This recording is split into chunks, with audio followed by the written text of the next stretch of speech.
मुहावरे तो आप सभी बोलते होंगे, पर आज हम सीखेंगे कुछ नया। आज हम इन मुहावरों को सीखेंगे इंग्लिश में।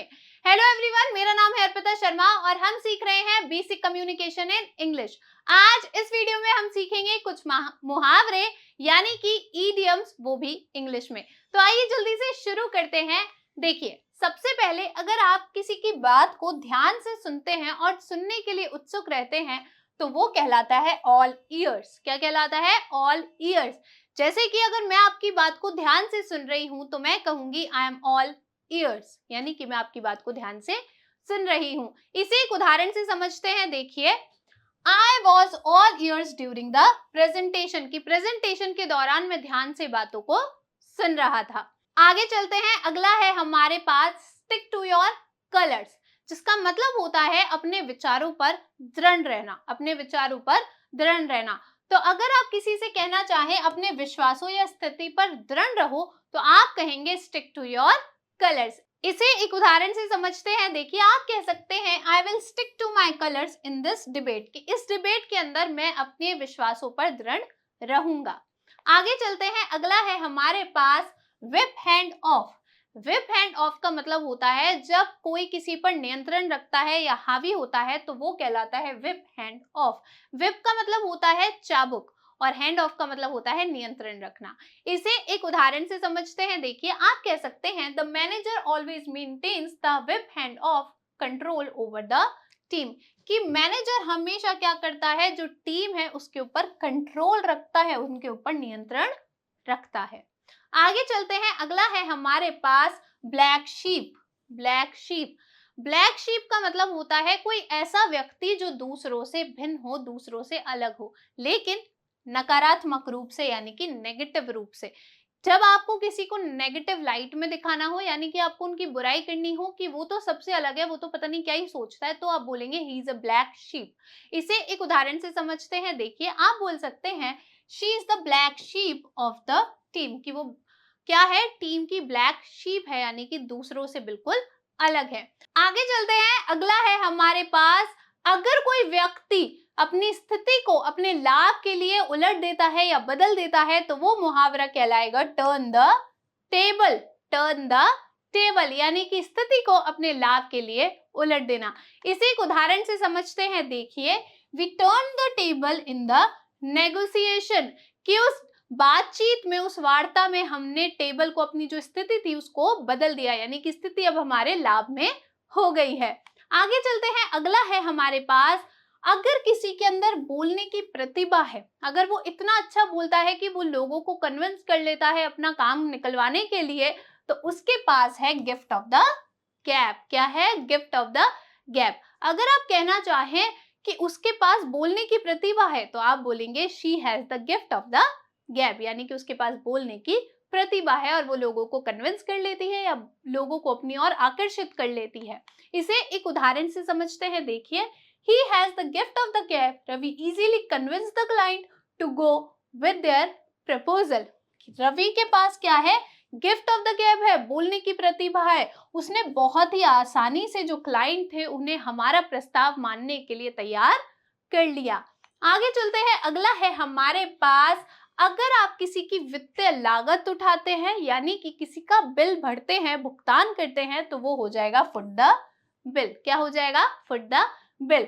लागत का भुगतान करना, किसी चीज के लिए वित्तीय जिम्मेदारी उठाना, वो कहलाता है फुट द बिल। अगर मान लीजिए आप और आपके फ्रेंड कहीं पर डिनर करने गए और आप दोनों के पैसे अगर आप ही ने भरे तो आपने क्या किया? आपने फुट द बिल किया, यानी कि जो पैसे थे, जो लागत थी, जो वित्तीय जिम्मेदारी थी, वो आपने उठाई। इसे एक उदाहरण से समझते हैं। देखिए, since it was a company's outing the manager decided to foot the bill for everyone's dinner, क्योंकि ये कंपनी की तरफ से हम बाहर गए थे, इसीलिए जो हमारा मैनेजर था उसने ये तय किया कि सबके डिनर के पैसे कौन भरेगा? वो भरेगा, तो वो उसकी जिम्मेदारी उठाएगा, फुट द बिल करेगा। इसी तरीके से I will foot the bill for the teams lunch, कि मैं जिम्मेदारी उठाऊंगा, मैं वित्तीय जिम्मेदारी उठाऊंगा सबके लंच के दिन के खाने की। आगे चलते हैं। अगला है हमारे पास उत्साह से शुरू करना। उत्साह से शुरू करना, अगर आप किसी से कहना चाहें कि इस काम को उत्साह से शुरू करना तो आप कहेंगे hit the ground running, hit the ground running. या फिर मैं कहना चाहूँ कि मैं तो अपने काम को बिल्कुल उत्साह से शुरू करूंगी, तो मैं बोलूंगी I am going to hit the ground running. इसे एक उदाहरण से समझते हैं, देखिए आप बोल सकते हैं I am ready to hit the ground running on my first day at the new job, कि मैं तैयार हूं उत्साह से शुरू करने के लिए अपने पहले दिन को अपनी नई नौकरी पर। आगे चलते हैं, अगला है हमारे पास एक ही पृष्ठ पर होना। एक ही पृष्ठ पर होना मतलब कि अगर आप किसी से अग्री कर रहे हैं, अगर आप किसी से अग्री कर रहे हैं, अगर आप किसी से सहमत है, तो आप बोल सकते हैं we are on the same page. आप क्या बोलेंगे? On the same page. अगर मैं कहूं कि हम दोनों क्या हैं, एक दूसरे से सहमत हैं, कि आप और मैं एक दूसरे से क्या है, सहमत है, तो मैं बोलूंगी we are on the same page. इसे एक उदाहरण से समझते हैं, देखिए let's confirm we are on the same page for the deadline. चलो ये तय हुआ कि हम लोग एक ही पृष्ठ पर हैं, हम दोनों सहमत हैं उस डेडलाइन को लेकर, आखिरी तारीख को लेकर। अब अगर आप ऑन द सेम पेज नहीं बोलना चाहते तो आप बोल सकते हैं ऑन द सेम वेवलेंथ। क्या बोल सकते हैं? On the same wavelength. इसका मतलब भी क्या होता है? जब आप किसी से अग्री कर रहे हैं समान तरंग दैर्घ्य पर, यानी कि अगर आप किसी से सहमत हैं तो आप बोलेंगे ऑन द सेम वेवलेंथ। इसे एक उदाहरण से समझते हैं, देखिए we seem to be on the same wavelength with this project. ऐसा प्रतीत होता है कि हम सहमत हैं इस प्रोजेक्ट को लेकर। तो आप दो तरीके से सहमत हैं, तो आप दो तरीके से व्यक्त कर सकते हैं। आप बोल सकते हैं ऑन द सेम पेज, या फिर आप बोल सकते हैं ऑन द सेम वेवलेंथ। आगे चलते हैं, अगला है हमारे पास अगर आप अधिक प्रयास करते हैं, अगर आप कोई अधिक प्रयास करते हैं, कोई अधिक कार्य करते हैं, तो आप क्या कर रहे हैं? गो द एक्स्ट्रा माइल। जैसे कि मान लीजिए कोई नई नई जॉब ज्वाइन करता है और आप उसे सलाह देते हैं कि अगर तुम्हें आगे बढ़ना है तो तुम क्या करना? अधिक कार्य करना। तो आप क्या बोलेंगे? गो द एक्स्ट्रा माइल, की थोड़ा अधिक काम करना, थोड़ा अधिक प्रयास करना। अगर आप कहना चाहें कि मैंने अधिक प्रयास किया था, तो आप कैसे बोलेंगे? इसे एक उदाहरण से समझते हैं, देखिए आप कह सकते हैं I always try to go the extra mile, I always try to go the extra mile to ensure customers satisfaction, कि जो कस्टमर है उनके सेटिस्फेक्शन के लिए मैं हमेशा अधिक प्रयास करता हूँ, हमेशा अधिक कार्य करता हूँ। मील का मतलब क्या होता है? माइल का मतलब होता है मील, और एक्स्ट्रा का मतलब होता है अधिक। तो यहीं से समझ जाइए कि जब आप थोड़ा सा अधिक मील दूर चलते हैं तो आप क्या करते हैं? थोड़ी सी और मेहनत करते हैं। आगे चलते हैं, अगला है हमारे पास learn the ropes. Learn the ropes, इसका मतलब होता है जब आप कोई नया नया काम सीख रहे होते हैं, जैसे मैं बोलूं कि मैं कोई नया काम सीख रही हूं, तो मैं कहूंगी I am learning the ropes, जिसका मतलब होता है किसी कार्य को ठीक प्रकार से, सही प्रकार से करना सीखना।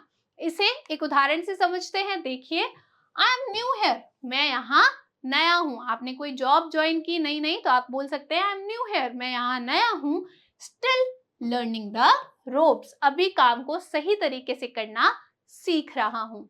आगे चलते हैं, अगला है हमारे पास गेट द बॉल रोलिंग। अगर आप कहें कि इस काम को चालू रखिए, इस काम को आगे बढ़ाइए, तो आप कहेंगे गेट द बॉल रोलिंग। इसे एक उदाहरण से समझते हैं, देखिए आप कह सकते हैं let's get the ball rolling on this project by scheduling our first team meeting।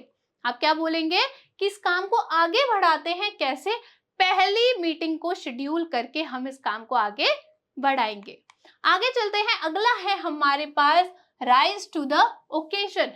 rise to the occasion, जिसका मतलब होता है किसी चुनौती का सफलतापूर्वक सामना करना, या किसी परिस्थिति का, जो कठिन परिस्थिति है उसका सामना करना, तो वो कहलाएगा उसका मुहावरा राइज टू द ओकेजन। इसे एक उदाहरण से समझते हैं, देखिए आप बोल सकते हैं डिस्पाइट द अनएक्सपेक्टेड सेटबैक, जो हमें पता भी नहीं था ऐसा कोई सेटबैक, ऐसी कोई परिस्थिति हमारे सामने आ गई, our team rose to the occasion and completed the project on time. हमारी टीम ने क्या किया? उस परिस्थिति का सफलता से सामना किया और प्रोजेक्ट को समय पर समाप्त कर दिया। आगे चलते हैं, अगला है हमारे पास थिंक आउटसाइड द बॉक्स। जिसका मतलब होता है रचनात्मक तरीके से या फिर क्रिएटिव वे में सोचना। क्या होता है? क्रिएटिव बनना, रचनात्मक बनना।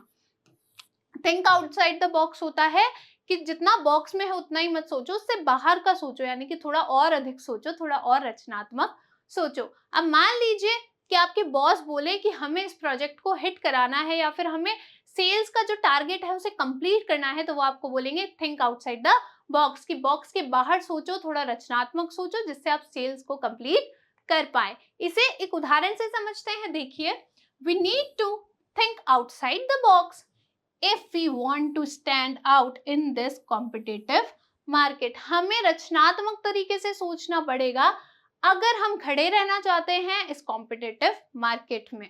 आगे चलते हैं, अगला है हमारे पास square the circle. Square the circle होता है असंभव समस्या को हल करना। आप सर्कल को स्क्वायर कर सकते हैं? नहीं। तो इसका मतलब क्या बनेगा कि किसी असंभव या बहुत ही मुश्किल समस्या को हल करना। इसे एक उदाहरण से समझते हैं। देखिए, finding a compromise between the two departments was like trying to square the circle। एक हल ढूंढना उन दोनों डिपार्टमेंट के बीच में, वो बिल्कुल कैसा था?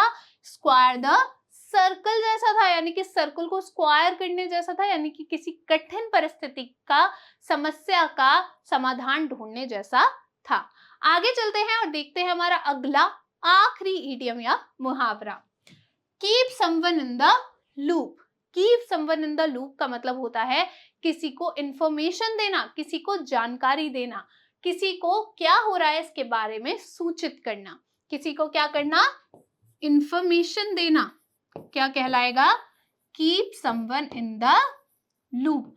अब मान लीजिए आप कहना चाहें कि प्रीति को सूचित कर देना। प्रीति को क्या कर देना? सूचित कर देना। तो आप बोलेंगे keep Preeti in the loop, कि प्रीति को जो भी बदलाव हो उसके लिए क्या कर देना? सूचित कर देना। या फिर आप कहना चाहें कि उसे सूचित कर देना, तो फिर आप क्या कहेंगे? आप कहेंगे कीप हिम या हर इन द लूप।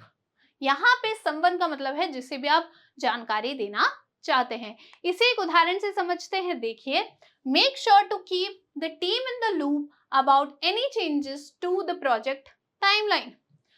ये श्योर करना, मेक श्योर करना, ये बिल्कुल ध्यान रखना कि टीम को तुम क्या करो? सूचित कर दो जो भी बदलाव प्रोजेक्ट की टाइमलाइन में हो रहे हैं उसे लेकर। अब यहाँ पर हमारे मुहावरे तो कंप्लीट हो गए, लेकिन मेरे पास है आपके लिए एक छोटी सी एक्सरसाइज। आपको क्या करना है? आपको यहाँ पर दो मुहावरे दिख रहे हैं। पहला है अ पीस ऑफ केक, जिसका मतलब होता है कोई ऐसा बहुत ही आसान सा कार्य। कोई बहुत ही आसान सा कार्य है तो वो बन जाएगा अ पीस ऑफ केक। दूसरा है हमारे पास, मान लीजिए आप बहुत सारे लोगों के बीच में बैठ रहे हैं और कोई भी बात नहीं कर रहा है और आप अचानक से कुछ बात बोल पड़ते हैं और बातचीत शुरू करते हैं, तो इसका मतलब होता है ब्रेक द आइस, यानी कि यू ब्रोक द आइस, कि तुमने बातचीत शुरू की, तुमने बातचीत शुरू की। तो यहाँ पर दो मुहावरे हैं, पहला है अ पीस ऑफ केक, दूसरा है ब्रेक द आइस। आपको बस इन दोनों मुहावरों से एक छोटा छोटा सा सेंटेंस बनाना है। आई होप आपको ये वीडियो अच्छा लगा होगा और बहुत कुछ नया सीखने को मिला होगा। मैं आपसे मिलूंगी नेक्स्ट वीडियो में, तब तक थैंक यू।